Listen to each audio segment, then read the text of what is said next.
feel like I can't move my eyebrows because I like did that thing that all the kids do now. Hello, lovely viewers. I know I said I'd be back with a different style of video this week other than reviews, but then False Positive came to Hulu and I really wanted to talk about it. Now, if you've seen this film, you will know what I'm talking about. If you haven't seen this film, I'm going to make this review as spoiler-free as possible. Maybe from there you can decide whether or not it's worth the watch. I've been on a bit of a horror binge lately, and although I do love horror, I don't know if that's the direction I want my channel to go in, but it's like accidentally slowly slipping there, so we'll see. However, False Positive to me plays out more like a thriller than a real horror. I'm not gonna lie, until the very ending of this film, I was really underwhelmed at the pace. It takes like a solid 45 minutes for the actual psychological horror aspect to really kick in that our main character, Lucy, portrayed by Ilana Glazer, feels throughout the film. I will say Ilana Glazer was brilliant in this film. It just really showed that she has a wide range, and I'll be excited to see her in more roles like this. The story starts out very typically. A couple are trying for a baby and having fertility issues. After accepting that maybe this is a process that can't happen naturally, Lucy's husband, Adrian, convinces her to go to a fertility center run by Dr. Hindle, played by Brosnan. Now, Dr. Hindle and Adrian have a history, as Adrian was one of his students in medical school, and the two seem very fond of each other. The fertility clinic does immediately give off a vibe of being too perfect, and the advice that Dr. Hindle gives Lucy is too easy, but the couple are hopeful. Seemingly after just one treatment, Lucy falls pregnant. Everything seems to be falling into place for her. In every area of her life, she really starts to think that she'll have it all. Have the baby, the career, the husband, the beautiful home, until the 40 to 45 minute mark when we finally see Lucy start to feel a sort of unease about Dr. Hindle, and it feels like it's a little too late.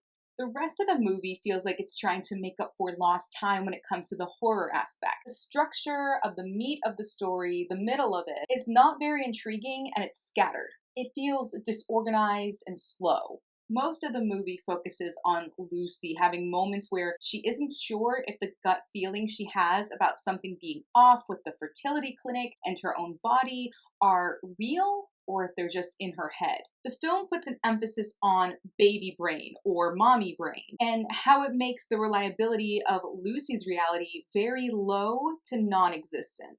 The film in the middle feels more like a long stretch of commentary about how women aren't taken seriously when they're pregnant, with their emotions and their work-life balance. It focused more on this than the actual horror and the story development. I feel like as a woman, it was really hard for me to sit there and watch Lucy be patronized throughout the film. But it was so focused on, it felt like we were losing parts of the horror and thriller aspect from the dodginess of the fertility center. It's like this commentary had taken over as a main plot. The best parts of this film are literally the beginning and the end. I will say the ending is brilliant. Brilliant in like a whoa way. I'm not going to say more than that.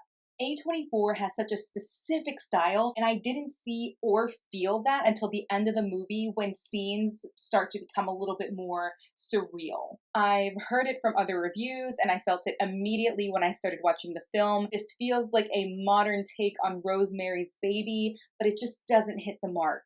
I always say in my videos about how something could have been shortened up, and this time I think that those who have seen the film will agree with me. The pacing is so slow, and there's so much repetitive dialogue, and a lack of establishing certain relationships at some points in the film. At some points in the movie, it feels very confusing in the timeline of the story. I hope this gives you enough info to make up your own mind and see if this is worth the watch. I was not impressed, and I was really disappointed because I love A24 and I wanted this to be good. I really, really did.